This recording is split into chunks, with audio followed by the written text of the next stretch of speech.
ঘটনা ঘটাতে তারা ষড়যন্ত্র করছে।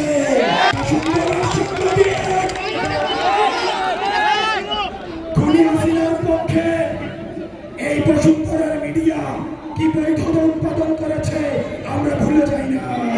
আমরা সাংবাদিকদেরকে দেখছি, আমরা সাংবাদিকদের উপরে নজর রাখছি। এই সাংবাদিকরাই জুলাই অভ্যুত্থানে আমাদেরকে সন্ত্রাসী আখ্যা দেওয়ার জন্য